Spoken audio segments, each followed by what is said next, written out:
السلام علیکم ناظرین، میں ہوں آپ کی میزبان ڈاکٹر حافظہ مریم مدنی، اور ہمارے ساتھ آج کی مہمان اسلامک انسٹیٹیوٹ کی ہیڈ اور دینی حلقوں کا مشہور نام محترمہ رضیہ مدنی صاحبہ۔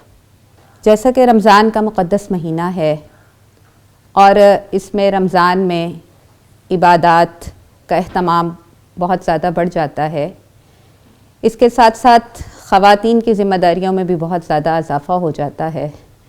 اس حوالے سے یہ پروگرام ترتیب دیا گیا ہے کہ خواتین اپنی ذمہ داریوں سے عہدہ برا ہونے کے لیے جو بھی کوشش کرتی ہیں، اسلام ان کے وقار اور عزت میں جو بھی اضافہ کرتا ہے، اس حوالے سے بھی ہماری معلومات میں اضافہ ممکن ہو سکے۔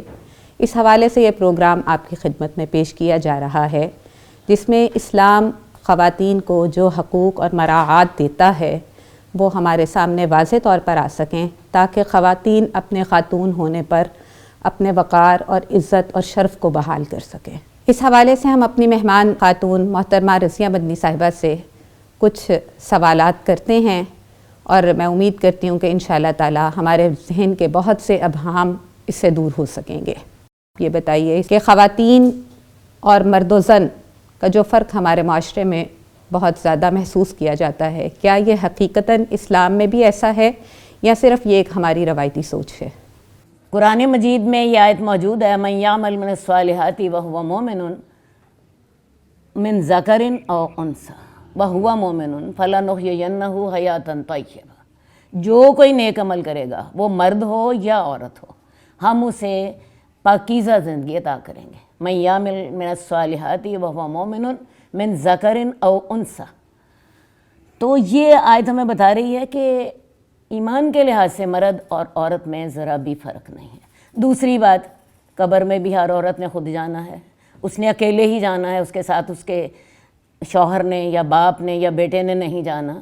اسی طرح اللہ کے ہاں حساب کتاب بھی جو ہونا ہے، وہ عورت نے اپنا علیحدہ حساب کتاب دینا ہے۔ اور ہمیں احادیث سے پتہ چلتا ہے کہ بہت سی ایسی خواتین ہوں گی جو کہ خود جنت میں ہوں گی، ان کے شوہر جنت میں نہیں ہوں گے۔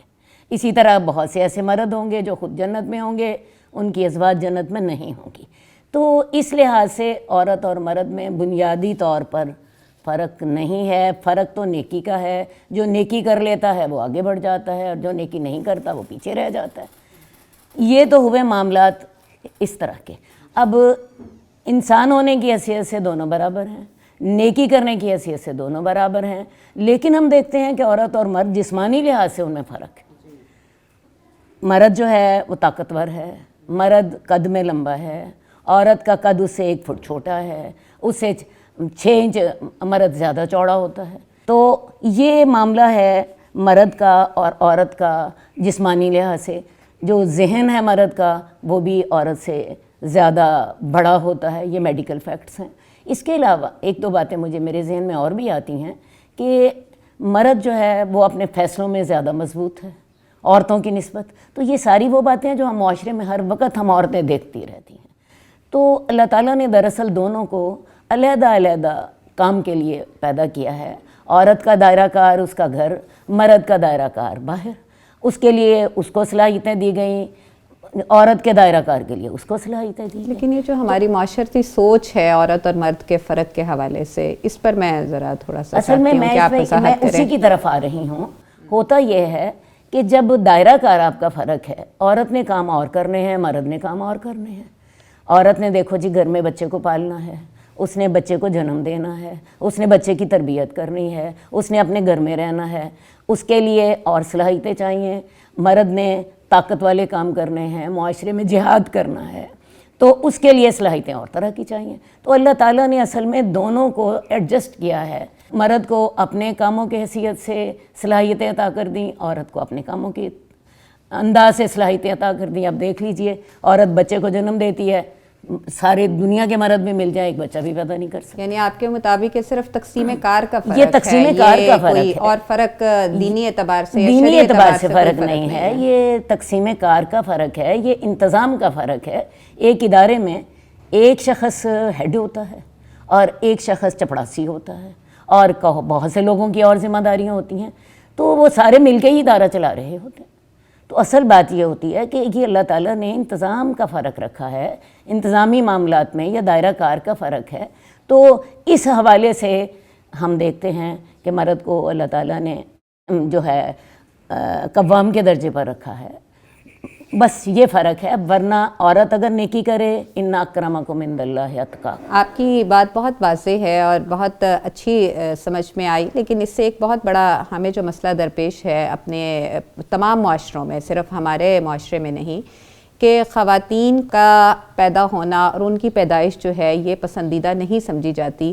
اس کے مقابلے میں مردوں کی پیدائش پر خوشیاں بھی منائی جاتی ہیں، اور یہ دنیا کا ایسا فیکٹ ہے جس کو کسی بھی جگہ پر ہم چیلنج نہیں کر سکتے. تو اس کے پیچھے آپ کیا اس کے بارے میں اصل بات ہے کچھ چیزیں ہوتی ہیں جو کہ ہماری فطرت کا حصہ ہوتی ہیں، کچھ چیزیں ہوتی ہیں جن کو ہم اپنے شعور سے سمجھتے ہیں، اور ضروری نہیں ہوتا کہ جو چیز ایک معاشرہ پورا سمجھ رہا ہو وہ حقیقت میں بھی وہی صحیح ہو.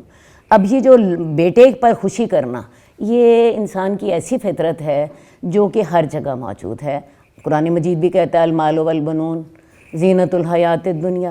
لیکن میں آپ کو بتاؤں، عورت کو اس بنا پہ سمجھ لینا کہ عورت کمتر ہے، ایسا قطعاً نہیں ہے، ایسا قطعاً نہیں ہے. ہمارے معاشرے میں بھی ایسا ہوتا ہے کہ مرد لڑکا پیدا ہوتا ہے تو اس کی پیدائش پہ خوشیاں منائی جاتی ہیں، مبارکباد دی جاتی ہے، مٹھائیاں آتی ہیں، عقیقے ہوتے ہیں، جبکہ لڑکی کی پیدائش پر ایسا نہیں ہوتا. بلکہ میں نے ایسے بھی بعض جگہ پہ دیکھا کہ دوسری بیٹی کی پیدائش پر یا تیسری بیٹی کی پیدائش پر باقاعدہ رویا بھی جاتا ہے اور ماں ہی رونے والی ہوتی ہے. تو یہ ساری چیزیں جو ہیں نا، اصل میں یہ اللہ تعالیٰ کا ایک انتظام کار ہے. اللہ تعالیٰ نے یہ کائنات بنائی ہے تو اللہ تعالیٰ نے اسی کے حساب سے ایڈجسٹمنٹ کی ہے. بعض اوقات عورت مرد سے بڑھ جاتی ہے، بعض اوقات مرد عورت سے بڑھ کیا جاتا ہے. ہمیں تاریخ سے کچھ ایسی خواتین کی مثالیں ملتی ہیں جنہوں نے دنیا میں بڑے بڑے ایسے کارنامے سر انجام دیے ہیں جو مردوں سے برتری لے گئی ہیں؟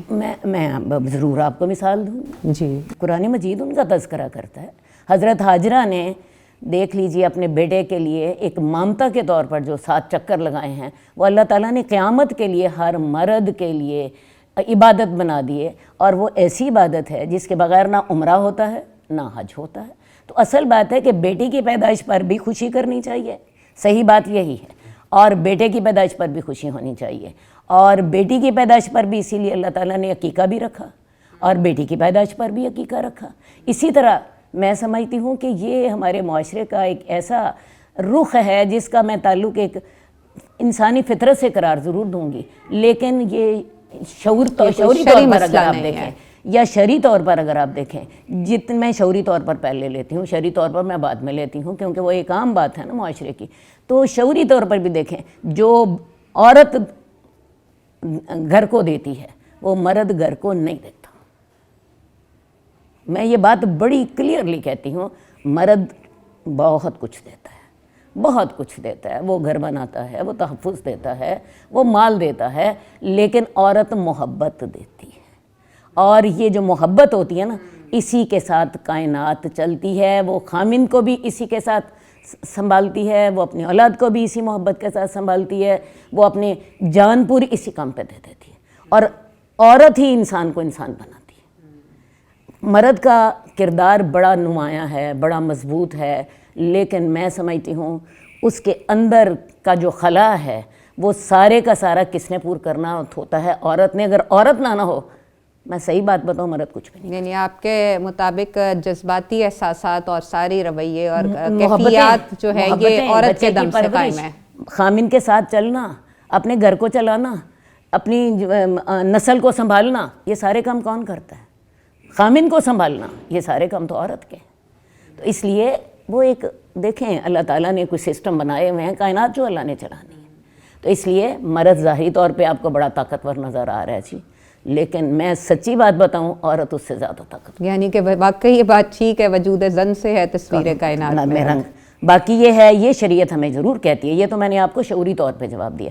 شریعت آپ کو یہ ضرور کہتی ہے کہ عورت اور مرد میں برابری ہونی چاہیے. عورت اور مرد کا لفظ مجھے استعمال نہیں یہاں پہ کرنا، یہاں پہ مجھے بچے اور بچی میں برابری ہونی چاہیے. کیونکہ ہم بات شروع کر رہے تھے کہ وہاں پہ بچے کی پیدائش پر مبارکباد نہیں دی جاتی، بچے کی پیدائش پر خوشی میں آتی ہے، مٹھائی آتی ہے، بیٹی کی پیدائش پر مٹھائی نہیں تعلیم آتی۔ و تربیت میں بھی بلکہ فرق کرتے ہیں۔ نہیں، میں اس سے بھی پہلے 2-3 باتیں اور بھی کرنا چاہتی ہوں۔ دیکھیں جی، بیٹی جو ہے اگر وہ ہمارے گھر میں پیدا ہوتی ہے، ہمارے گھر میں رحمت آتی ہے۔ دوسری بات، اس کے ساتھ، اس کی پیدائش کے ساتھ حدیث کے لفظ ہے کہ جس نے 2 بیٹیاں پالی، ان کی اچھی تعلیم و تربیت کی، اس کا نکاح کیا، میرے ساتھ جنت میں۔ ایسا کوئی بیٹے کے حوالے سے نہیں بیٹے کے حوالے سے ایسی ایک لفظ بھی آپ کو نہیں ملے گا۔ میں اچھا۔ حدیث کی استاد ہوں، اور میں نے اس ٹاپک پر بات کرنے سے پہلے میں نے حدیثوں کے ذخیرے کو دیکھا، مجھے اس موضوع پہ 33 حدیث۔ یہ تو خواتین کے لیے بہت شرف کی بات ہے کہ دوبارہ میں آپ سے بات شریعت ان کو اتنا بلند درجہ دیتی ہے۔ وہ جب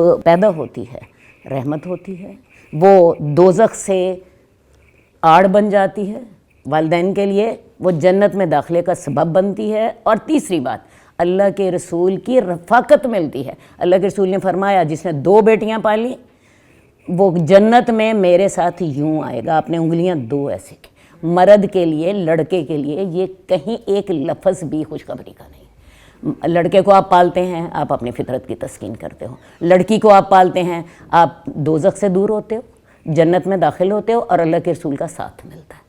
یہ تو ہوئی 3 باتیں، اور یہ میں نے آپ کو بتایا میں حدیث کی استاد ہوں۔ میں ایک اس کے بارے میں نہیں، میں نے بتایا میں نے 33 حدیثیں آج صبح کی نہیں اس پہلو پر۔ اگلی آپ بات چلے کہ ان دونوں میں شریعت ہمیں ایک اور بھی بات کہتی ہے، ان دونوں میں برابری ہونی چاہیے۔ ان دونوں میں برابری ہونی چاہیے۔ شعوری طور پہ بعض اوقات ہمیں بھی لڑکے کی خواہش ہوتی ہے، انسان فطرت بھی ہے، اس کی کچھ فطری خواہشیں ہیں، کچھ اس کی شعوری خواہشیں ہیں، لیکن جو شعوری خواہشیں ہیں اس کے مطابق میں یہ بات آپ سے کہنا چاہتی ہوں کہ لڑکی اور لڑکے میں برابری کریں۔ شریعت ہمیں بڑی سختی سے حکم دیتی ہے۔ میرے سامنے حدیث ہے، اللہ کے رسول صلی اللہ علیہ وسلم تشریف فرما ہیں، ایک صحابی نے اپنی گود میں بچے کو بٹھایا ہوا ہے، اسے بوسہ دے رہے ہیں، بیٹی آتی ہے، اسے اپنے سائیڈ پہ بٹھا لیتے ہیں۔ اللہ کے رسول نے فرمایا کہ تو نے اس کے ساتھ انصاف نہیں کیا۔ بیٹا آیا، اس کو گود میں بٹھایا، اس کو بوسہ دیا، بیٹی آئی بوسہ بھی نہیں دیا اور اسے سائیڈ پہ بٹھایا۔ اللہ کے رسول نے فرمایا تو نے اس کے ساتھ یہاں پر تو پھر ماں باپ کی بھی تربیت ہونے کی ماں باپ کی تربیت کی بڑی سخت ضرورت ہے۔ اولاد کے ساتھ اظہار محبت میں بھی آپ کو برابری کرنے کی ضرورت ہے۔ اور ویسے بھی میں سچی بات بتاؤں، میں خود بیٹیوں والی ہوں۔ بیٹیاں والدین کی محبت کو جیسے کھینچتی ہیں، بیٹے ویسے نہیں کھینچتے۔ بیٹوں کے اندر اللہ نے فطری طور پر نا بیٹیوں کے اندر یہ اہلیت زیادہ رکھی ہے۔ دوسری بات میں بتاؤں کہ بیٹیوں کو اور بیٹوں کو کھانے پینے میں بھی برابری کریں۔ بیٹیوں نے کل کو طاقتور ہوں گی تو طاقتور اولاد جنم دیں گی، طاقتور ہوں گی تو اپنے گھر کے مسائل سنبھالیں گی۔ بیٹیوں کو تعلیم بیٹوں کے برابر دیں۔ بعض اوقات ہم سوچ رہے ہوتے ہیں بیٹے نے کل کو کمانا ہے، بیٹے کو جی لباس اچھا چاہیے، اس نے باہر جانا ہے۔ ارے بھئی، بیٹے کو آپ تعلیم دیں گے، اگر بیٹی کو تعلیم نہیں دیں گی تو تعلیم یافتہ مائیں کہاں سے آئیں گی؟ آپ کو بھی پھر بہو جاہل ہی ملے گی۔ دوسری بات ہے، اگلی بات، بیٹے کو اچھا لباس ہم دے دیتے ہیں۔ میں کہتی ہوں عورت کو اچھا لباس دیں۔ عورت کی فطرت ہے زیب و زینت، اگر وہ اچھا لباس پہنے گی تو کل کو شوہر کے دل کو وہی اچھی لگے گی جس کو خامد دیکھ کے تو خوش ہو۔ تو یہ ساری باتیں میں آپ کو شریعت سے بتا رہی ہوں۔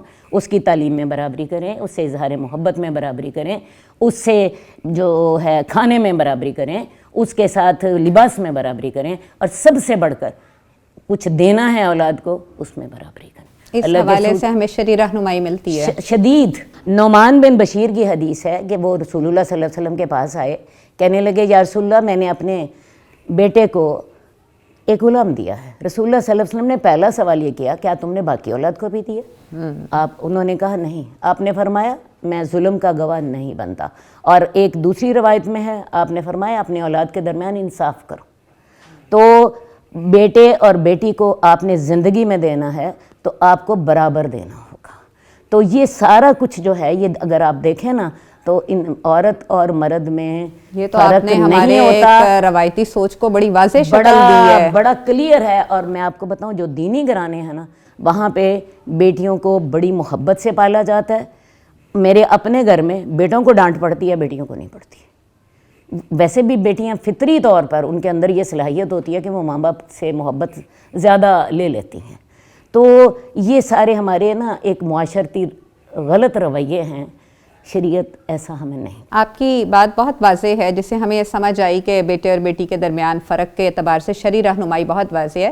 لیکن یہ ایک تھوڑا سا وضاحت کر دیجئے کہ وراثت میں جو اللہ تعالیٰ نے بیٹی کا حق بیٹے کے مقابلے میں آدھا رکھا ہے، اس کی بھی پھر کچھ وجوہات ہوں گی یا اس کی بڑی کلیئر وجوہات بیک گراؤنڈ ہے؟ اس کی بڑی کلیئر وجوہات ہے. میں ایک عورت ہونے کی حیثیت سے میں خود سمجھتی ہوں کہ اللہ تعالیٰ نے جو عورت کو آدھا حصہ دیا ہے وہ بھی زیادہ دے دیا. وہ وجہ دیکھیں جی، سارے معاشی ذمہ داریاں اللہ نے مرد پہ ڈال دی. ہر قسم کی معاشی ذمہ داری اللہ نے مرد پہ ڈال دی. نکاح کرنا ہے، اس نے مہر دے گا بیوی کو، گھر کا خرچہ اٹھائے گا، گھر بنائے گا، بیوی کی ساری ذمہ داریاں اٹھائے گا، اولاد کی ذمہ داریاں اٹھائے گا.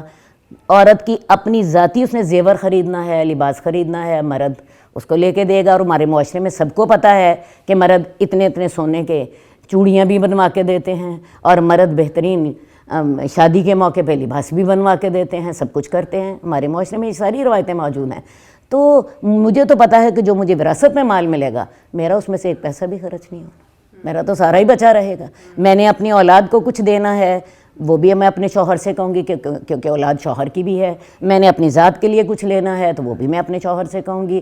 تو میرا تو سارے کا سارا 100% بچ جائے گا. میں تو سوچتی ہوں اللہ نے جو آدھا دیا ہے وہ بھی عورت کو اس کے حق سے زیادہ دے دیا. آپ کی بات سے واضح ہوتا ہے کہ مرد کو جو دیا گیا ہے بیسیکلی ذمہ داریاں اٹھانے کے لیے دیا گیا ہے، اور خواتین کو جو آدھا حصہ بھی دیا گیا ہے وہ ان کے ذاتی فائدے کے لیے اور ان کے ذاتی تصرف کے لیے دیا گیا ہے. یعنی ان پر ذمہ داری کوئی نہیں ڈالی گئی، اس لیے وہ آدھا بھی دینا جو ہے اللہ کی ان کے اوپر عطا ہے. تو اس کو خواتین اپنے لیے شرف سمجھیں اور اس کے اوپر قانے رہیں اور اس چیز کو سمجھیں تاکہ اس سے ان کا اپنا بھی شرف بحال ہو. وراثت کے سلسلے میں ایک بات اور بھی کہنا چاہتی ہوں. بیٹی کا نکاح ہونے سے اس کی وراثت کا حق ساقط نہیں ہوتا. حالانکہ بیٹی نکاح ہو کے اپنے اگلے گھر چلی جاتی ہے، باپ کے گھر میں اس کا حق باقی رہتا ہے. اور یہ اتنا بڑا حق ہے کہ میں سمجھتی ہوں کہ یہ کوئی اور معاشرہ عورت کو نہیں دیتا. اس لیے اس بارے میں کلیئر رہیں. ہمارے رب نے جو رحمتیں ہم عورتوں پہ کی ہیں، ہم اس کا شکر ادا ہی نہیں کر سکتے. بے شک. آج کے اس پروگرام میں شرعی حوالے سے بہت سے ہمارے ابہام دور ہوئے.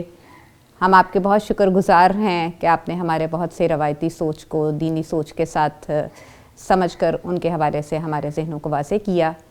انشاءاللہ آئندہ کسی پروگرام میں مزید موضوعات کے ساتھ حاضر ہوں گے.